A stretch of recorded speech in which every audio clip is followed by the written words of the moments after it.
Welcome to special drive. నేను సంధ్య. ఆయనకు ఆయనే సాటి, అన్నింటా మేటి, రాజకీయ ఘనాపాటి, పట్టుదల, అంకిత భావం, సమర్థత, దూరదృష్టి ఆ లక్షణాలతో అలుపెరుగని పోరాట యోధుడిగా పేరు తెచ్చుకున్నాడు. ఆయన ఎవరంటే ఎవరైనా టక్కున చెప్పే పేరు నారా చంద్రబాబు నాయుడు. ఇక ఆకాశమంత ఎత్తున తారాస్థాయి విజయాలు సాధించినా ఆయన పొంగిపోలేదు. అకారణంగా నిందలు వేసినా కుంగిపోలేదు. అనుకోని విధంగా అపజయాలు తటస్థించిన ఆయన బెరవలేదు. సమర్థ లక్షణాలను సానుకూల శక్తిగా, ఓటమి అవమానాలను విజయపథంలో నడిపించే ఇంధనాలుగా మార్చుకునే అపర చాణక్య నీతిజ్ఞుడు ఈ ప్రజాచంద్రుడు. ఉమ్మడి రాష్ట్రంలోనే ఏకంగా 14 ఏళ్లు సీఎంగా పనిచేసి ఎందరో ప్రశంసలు పొందిన ఆయన వివక్ష నేతగాను, విలువలు, నీతి నియమాలకు కట్టుబడి నేతగా పేరొందారు. రాష్ట్ర విభజన అనంతరం 2 సార్లు సీఎంగా పదవి బాధ్యతలు చేపట్టారు. అంతటి వినమ్రశీలి నేతకు విధి సైతం సహకరిస్తోంది అనిపిస్తోంది. కేంద్ర సర్కార్లో టీడీపీ పాత్ర అత్యావశ్యకం కావడం, రాష్ట్రంలో బీజేపీ జనసేనతో మమేకమై కలిసి సుపరిపాలన అందించడం, ప్రజా శ్రేయస్సు కోసం అహర్నిశలు శ్రమించడం, ఈ ఉత్తమ చర్యలే ఆయనకు అదృష్టాలకు కారణమయ్యాయని భావించవచ్చు.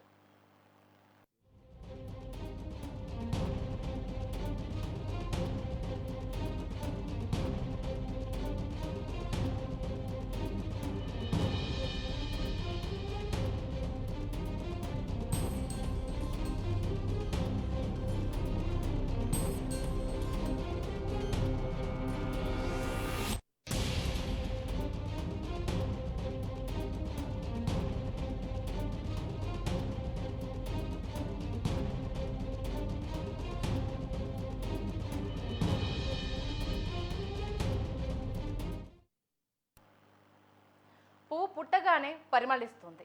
చంద్రోదయంతో చల్లటి వెన్నెలను జయిస్తుంది. చల్లటి మనసున్న చంద్రబాబు నాయుడు దూరదృష్టి, సమర్థత, పట్టుదల, అంకిత భావం గల లక్షణాలు పుష్కలంగా కలిగి ఉన్న జనాభిమత. విజన్ అనగానే దాని అర్థం, మాట ఎలా ఉన్నా టక్కున గుర్తుకు వచ్చేది చంద్రబాబే.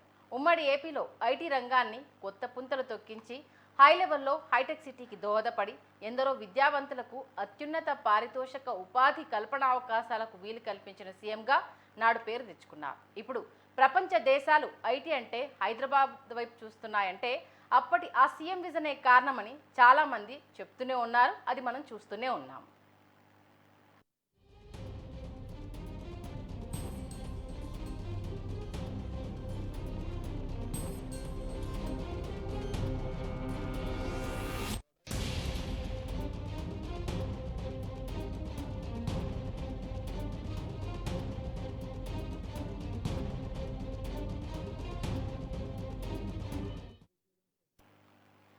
Strong desire, sincere effort, daring and dashing.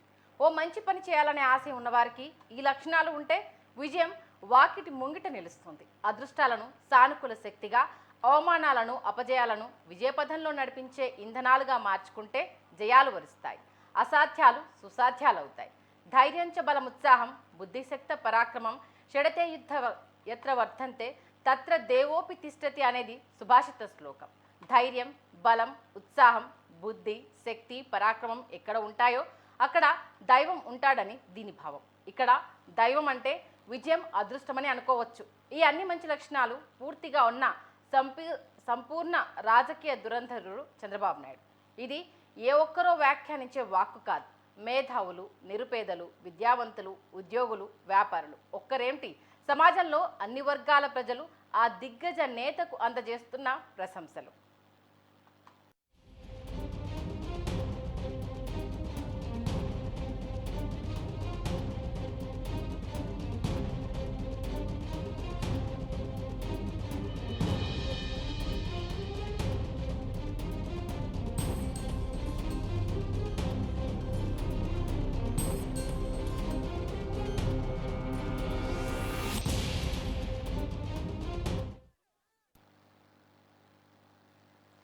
దూరదృష్టి గల గొప్ప నేతగా పేరొందిన చంద్రబాబు నాయుడు సీఎంగా తొలిసారి పగ్గాలు చేపట్టిన తొలి రోజు నుంచి రాష్ట్రాన్ని అభివృద్ధి పథంలోకి ఎలా తీసుకెళ్లాలనే విషయంపైనే ఆలోచనలు సాగించారు. ఉమ్మడి ఏపీలో ఆయన చొరవతో ఐటీ రంగం కొత్త పుంతలు తొక్కింది. భాగ్యనగరానికి ఐటీ భాగ్యం ఇంత గొప్పగా కలగడానికి నాడు ఆయన విజనే కారణం. ఆయన మేధోమదన నుంచి పుట్టిన విజనే ఇప్పుడు ప్రపంచ దేశాలు ఐటీ అంటే హైదరాబాద్ వైపు చూసేలా చేశాయని చాలామంది వ్యాఖ్యానిస్తుంటారు. సంపద సృష్టిస్తేనే దృష్టి కేంద్రీకరించి యువతకు అధికంగా ఉద్యోగ ఉపాధి కల్పనే ధ్యేయంగా చంద్రబాబు పాలన సాగిస్తున్నారు.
కేవలం ఐటీ మీదే కాక విద్య, వైద్యం, వ్యవసాయం ఇలా అన్ని రంగాల్లో తనదైన పాలనతో చంద్రబాబు జరగని ముద్ర వేశారు.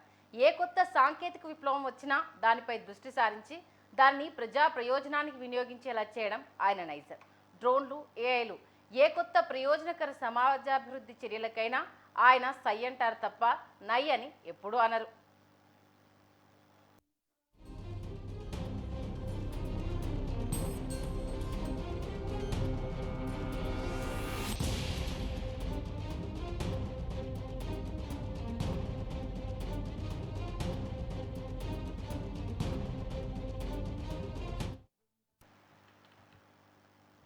నదులు అనుసంధానం చేసి సాగు, తాగునీరు అందించేలా ప్రణాళికలు రూపొందించారు. ఈ అపర భగీరథుడు ఎంత సమర్థనీయుడు, ఎంత దయార్థ హృదయుడు అంటే కోనసీమ తుఫాన్, హుదూద్, తిత్లీ తదితర విపత్తుల సమయాల్లో పక్కా ప్రణాళికతో ముందుకెళ్లారు. ఆస్తి నష్టం, ప్రాణ నష్టం జరగకుండా అన్ని చర్యలు చేపట్టారు. ఎక్కడైనా చిన్న చిన్న ఘటనలు చోటు చేసుకున్నప్పుడు వారిని ఆదుకోవడంలో, సహాయ సహకారాలు అందించడంలో ముందుంటారు. ఏ ప్రకృతి వైపరీత్యం, ఏ దురదృష్ట పరిణామం సంభవించినా నేనున్నానంటూ ఆఘమేఘాల మీద అక్కడకు చేరుకొను తన వారిని పంపించో ఆదుకోవడం ఆయన ఆదర్శనీయతకు నిదర్శనం.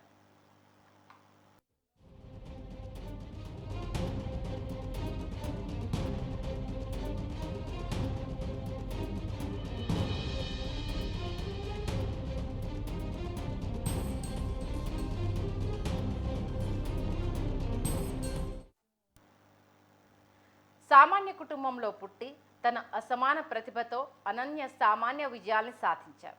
అతి పిన్న వయస్సులో మంత్రిగా సేవలందించారు.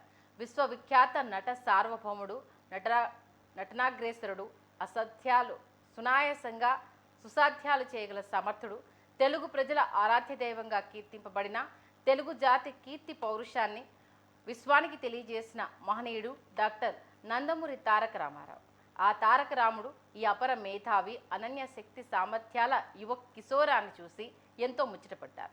పిన్న వయస్సులో తన సినీ రంగానికి చెందిన మంత్రిగా నాడు పదవి బాధ్యతలు చేపట్టి ఆ శాఖకు వన్న తెచ్చిన నేతగా పేరొందాడు. సాక్షాత్ తన కుమార్తెను ఆ నేతకిచ్చి వివాహం జరిపించారు. ఆ నేతే నారా చంద్రబాబు నాయుడు.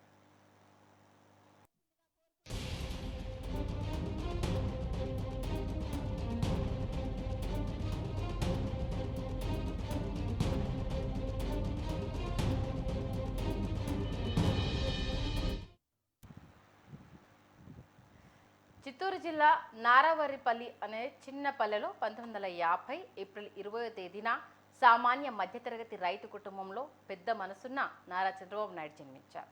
ఆయన తండ్రి ఖర్జూర నాయుడు వ్యవసాయదారుడిగా, ఆయన తల్లి అమ్మనమ్మ గృహిణి. స్వగ్రామంలో ప్రాథమిక విద్యా సౌకర్యం సైతం లేకపోవడంతో చంద్రబాబు ప్రాథమిక విద్యాభ్యాస సమయంలో ప్రతినిత్యం పొరుగు గ్రామమైన శేషాపురానికి నడుచుకొని వెళ్లేవారు. ప్రాథమిక విద్య అనంతరం చంద్రగిరి జిల్లా పరిషత్ పాఠశాలలో 9వ తరగతిలో చేరారు. అనంతరం తిరుపతిలో 10వ తరగతి ఇంటర్ విద్య పూర్తి చేసి తదుపరి శ్రీ వెంకటేశ్వర విశ్వవిద్యాలయం ద్వారా 1972లో బిఏ డిగ్రీ పొందారు. అనంతరం ఆర్థిక శాస్త్రంలో పోస్ట్ గ్రాడ్యుయేషన్ పూర్తి చేశారు.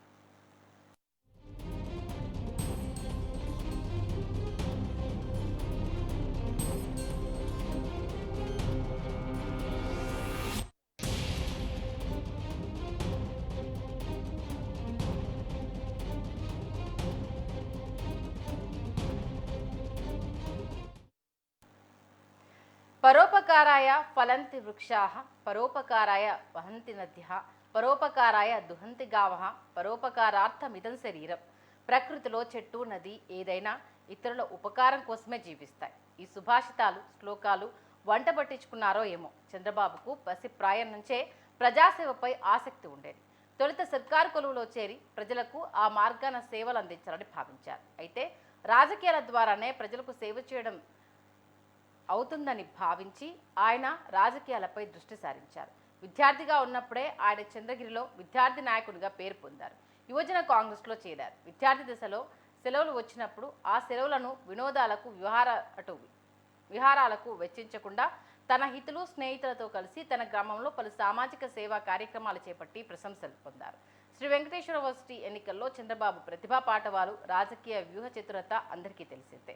అనంతరం శాసనమండలి ఎన్నికల్లో పట్టభద్రుల నియోజకవర్గానికి పోటీ చేయాలని ఉవ్విళ్లూరారు. అయితే ఏవో కారణాల వల్ల నామినేషన్ వేసినా విరమించుకున్నారు.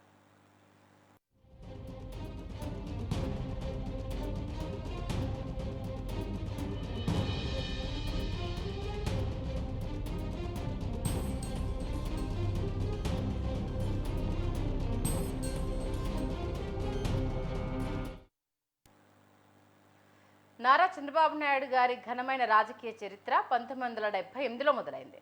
చంద్రగిరి అసెంబ్లీ నియోజకవర్గ అభ్యర్థిగా పోటీ చేసే అవకాశం ఆయనకు వచ్చింది. భారత జాతీయ కాంగ్రెస్ అభ్యర్థిగా ఆయన పోటీ చేసి గెలుపొందారు. తొలుత రాష్ట్ర చిన్న తరహా పరిశ్రమల అభివృద్ధి సంస్థ డైరెక్టర్గా సేవలందించే అవకాశం ఆయనకు వచ్చింది. అనంతరం ఉమ్మడి ఏపీ అప్పటి సీఎం టంగుటూరి అంజయ్య మంత్రివర్గంలో సాంకేతిక విద్య సినిమాటోగ్రఫీ మంత్రిగా ఆయన నియమితులయ్యారు. అప్పటికే ఆయనకు 28 ఏళ్లే. ఆ క్యాబినెట్లో తక్కువ వయసు గల మంత్రిగా ఆయన గుర్తింపు పొందారు. 80 నుంచి 83 వరకు రాష్ట్ర సినిమాటోగ్రఫీ, సాంకేతిక విద్య, పశుసంవర్ధక శాఖ, పాడి పరిశ్రమ, చిన్న తరహా నీటిపారుదల శాఖ మంత్రిగా చంద్రబాబు సేవలందించారు.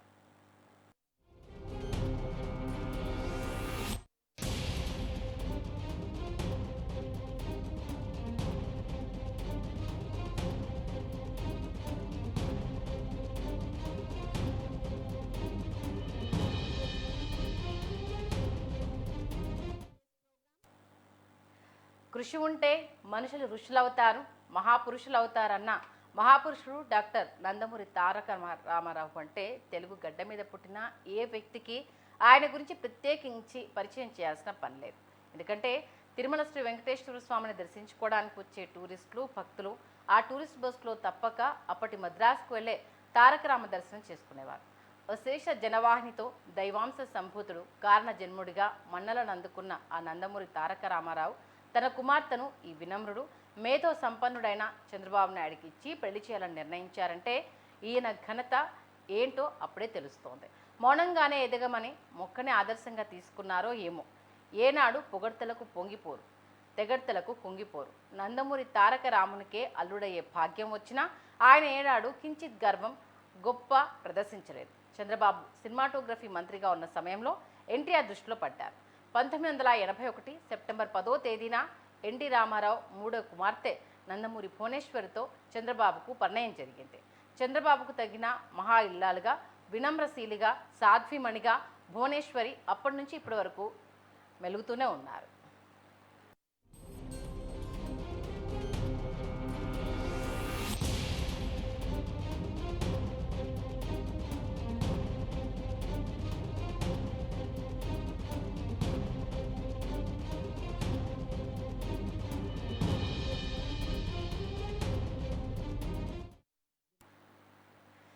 నందమూరి తారక రామారావు కుమారుడు బాలకృష్ణ తన కుమార్తెను నారా చంద్రబాబు నాయుడు, భువనేశ్వరి దంపతుల కుమారుడు లోకేష్కి ఇచ్చి వివాహం జరిపించారు.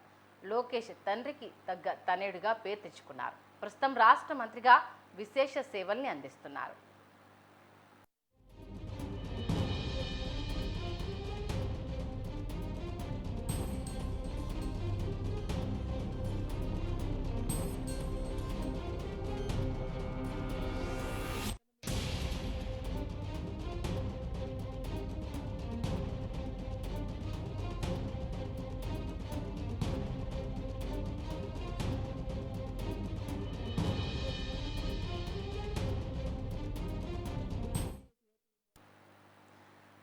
పరిపాలన అందించడంలో దిగ్గజ నేత అని పేరు పొందిన చంద్రబాబు రాజకీయ జీవితంలో ఎన్నో ఒడిదుడుకులను ఎదుర్కొన్నారు. అయితే రాజకీయ నాయకుడు అంటే ఇలా ఉండాలి అనే విధంగా అపార కీర్తి ప్రతిష్టల్ని పొందారు. చంద్రబాబు రాజకీయాల్లో చరిత్ర సృష్టించారు. 4 దశాబ్దాలు అంటే 40 ఏళ్లకు పైగా రాజకీయ జీవితంలో ఆయన ఎన్నో పదవులు అలంకరించి ఎన్నో మార్లు ఎక్కువసార్లు సీఎంగా పనిచేసిన నేతగా రికార్డులకు ఎక్కారు.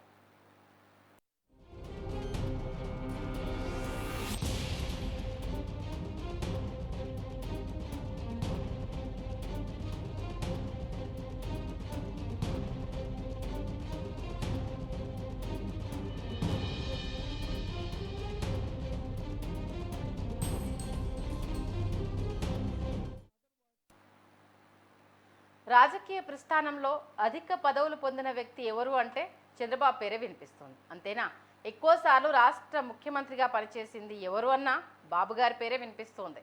ఈ రికార్డు సాధించి ఆయన రికార్డులకు ఎక్కారు. 2024 ఎన్నికల్లో అపూర్వ రీతిలో చారిత్రాత్మక విజయాన్ని సాధించి నవ్యాంధ్ర సీఎంగా ఆయన ప్రమాణ స్వీకారం చేశారు. తన సుదీర్ఘ రాజకీయ ప్రయాణంలో ఎన్నో ఇక్కట్లు, ఒడిదుడుకులు, జయాలు, పరాజయాలు, పదవులు, నిందలు, నిష్ఠూరాలు, అవమానాలు, ప్రశంసలు, అభిశంసలు అన్నింటినీ చూశారు.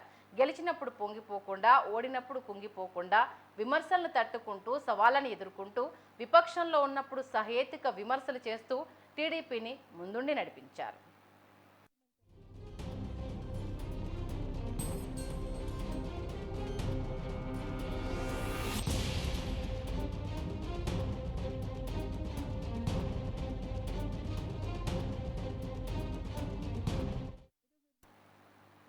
విభజన కష్టాలతో తీవ్రంగా కష్టాల పాలైన నవ్యాంధ్రను గాడిలో పెట్టేందుకు ఆయన విశ్వ ప్రయత్నం చేశారు. ఇందుకు నిరంతరం శ్రమించారు. రాజధాని అమరావతికి దేశ ప్రధానితో శంకుస్థాపన చేసి నిర్మాణాన్ని పరుగులు పెట్టించారు.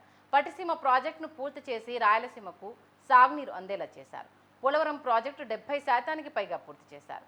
కియా వంటి పరిశ్రమలను ఆహ్వానించి వేల కోట్ల రూపాయల పెట్టుబడులు వచ్చేలా చేశారు. సులభతర వాణిజ్య రాష్ట్రాన్ని నంబర్ 1గా మలిచారు. ఇక అమరావతిని మరో సింగపూర్లా మారుద్దామని సాఫ్ట్వేర్ సాంకేతిక కొలువుల నిలయంగా అమరావతిని మార్చి యావత్ ప్రపంచాన్నే ఆకర్షించేలా చేద్దామని నాడు ఆయన కలలు కన్నారు. అయితే ఏదో బ్యాడ్ పీరియడ్ ఆయన్ను వెంటాడింది. 2019లో ఓటమి పాలై 5 ఏళ్లు ప్రతిపక్షంలో ఉన్నారు. ఆ సమయంలో ఎన్నో రీతుల్లో కష్ట నష్టాల్ని అనుభవించారు. ఎన్నో అవమానాల్ని భరించారు. ఏవేవో కేసుల మీద పడ్డంతో ఆయన కొన్నాళ్ళు జైలు జీవితాన్ని కూడా అనుభవించారు.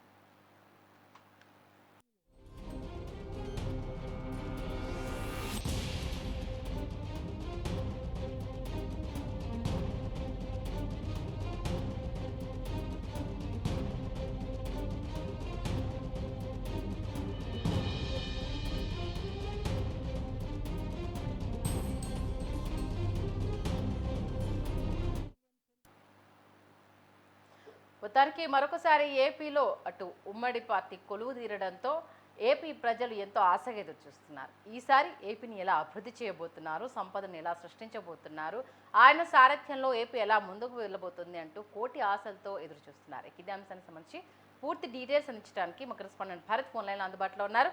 భరత్, చెప్పండి, ఇటు అమరావతి శంకుస్థాపనకు సంబంధించి మరొకసారి అటు ప్రధాని మోదీని పిలిచేందుకు సమాయత్తమవుతున్నారు. ఈసారి చాలా స్ట్రాంగ్గా అమరావతి నిర్మాణం ఉండబోతుందన్న సంకేతాలను ఇప్పటికే ఇస్తున్నారు. పనులు ఎలా జరుగుతున్నాయి, అలాగే ఏపీ అభివృద్ధికి సంబంధించి అపర భగీరథుడి ఆలోచన ఎలా ఉంది? గుడ్ ఆఫ్టర్నూన్ సంధ్య.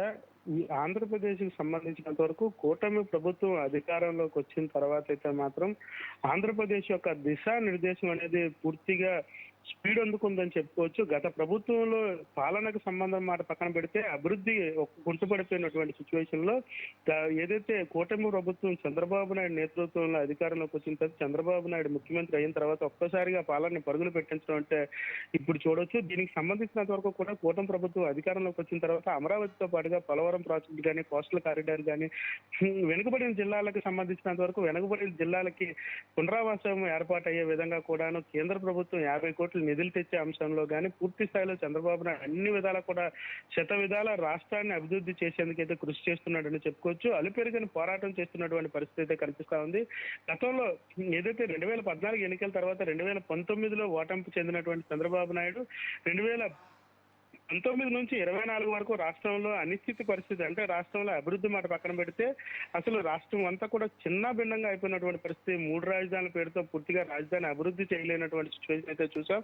ఈ నేపథ్యంలో కూటమి ప్రభుత్వం మరొకసారి 2024లో చంద్రబాబు నాయుడు ముఖ్యమంత్రి అవడంతో ఒక్కసారిగా ప్రజలందరూ కూడా నా ఆశలు చిగురించాయని చెప్పుకోవచ్చు. ప్రజలు కూడా పూర్తిగా గత ప్రభుత్వానికి వ్యతిరేకంగా కూటమి ప్రభుత్వానికి అనుకూలంగా ఓట్లేసి చంద్రబాబు నాయుడు ముఖ్యమంత్రి కావాలంటూ కూడా ప్రజలందరూ కూడా కోరుకున్నటువంటి తరుణంలో ఎలక్షన్ టైంలో మనం చూడొచ్చు, ఎప్పుడూ లేని విధంగా ఆంధ్రప్రదేశ్ రాష్ట్ర చరిత్రలోనే, ఉమ్మడి ఆంధ్రప్రదేశ్ చరిత్రలోనే చూడొచ్చు, రాత్రి 12 తెల్లవారుజామున 3 గంటల వరకు కూడా ఆంధ్రప్రదేశ్ రాష్ట్ర వ్యాప్తంగా ఓటింగ్ సర్లింగ్ జరిగినటువంటి పరిస్థితి. అంటే రాష్ట్రంలో గత ప్రభుత్వం పైన ఎంత వ్యతిరేకత ఉందో దాన్ని మనం చూడొచ్చు.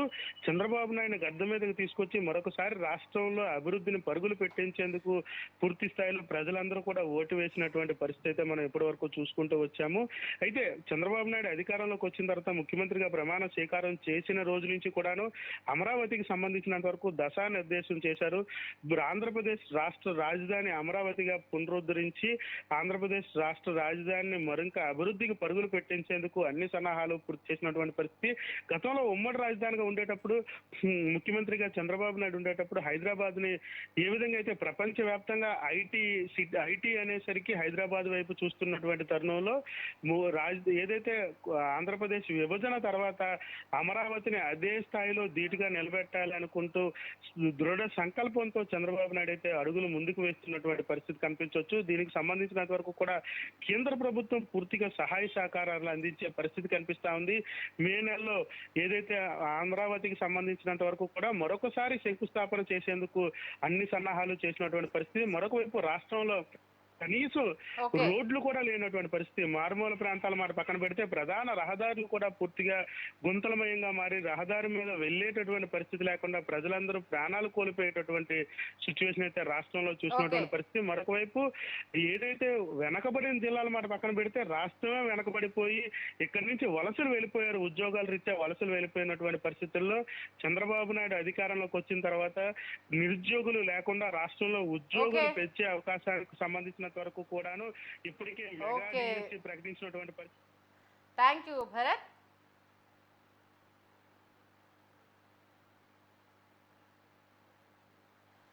చూసారుగా ఆయన అలుపెరగని పోరాటం. ప్రతిపక్షంలో ఉన్నప్పుడు అప్పటి అధికార పక్షం చేసిన దారుణ విమర్శలు, ఘోర అవమానాలకు ఏనాడు కంటతడి ఎరగని ఆయన తీవ్రంగా దుఃఖించారు. అవమాన పరంపర సాగుతుండటంతో నాటి అసెంబ్లీ నుంచి బయటకు వస్తూ గౌరవ సభగా ఉన్నప్పుడే తిరిగి సీఎంగా అడుగు పెడతారని శపథం చేశారు. ఆ శపథాన్ని నెగ్గించుకొని తిరిగి సీఎంగానే పగ్గాలు చేపట్టారు. అయితే రాష్ట్ర విభజన దెబ్బ నుంచే కోలుకోని రాష్ట్రానికి రాజధాని లేక అభివృద్ధికి నోచుకోక ఎన్నో రీతుల్లో ఇబ్బందులున్నాయి. ఆయన ముందున్న భారీ సవాళ్లు చిక్కుముళ్లు తీయడానికి చంద్రబాబు విశేషంగా కృషి చేస్తున్నారు. రాజధాని అమరావతి నిర్మాణం, పరిశ్రమలు తీసుకురావడం, అధిక పెట్టుబడులు తీసుకురావడం, యువతకు ఉపాధి కల్పన, పోలవరం ప్రాజెక్టు పూర్తి, ఆర్థిక వ్యవస్థను తిరిగి మెరుగుపరచడం తదితర సవాళ్లను అధిగమించేందుకు ప్రజలకు ఎన్నో పథకాలు అందించి అన్ని విధాలా ఆదుకునేందుకు ఆయన అహర్నిశలు శ్రమిస్తున్నారు. ఇక ఏపీని అభివృద్ధి పదంలో తీసుకెళ్లడమే ముందున్న ప్రణాళికగా సాగుతున్నారు. ఇది వాళ్ళ special time. Keep watching News 360.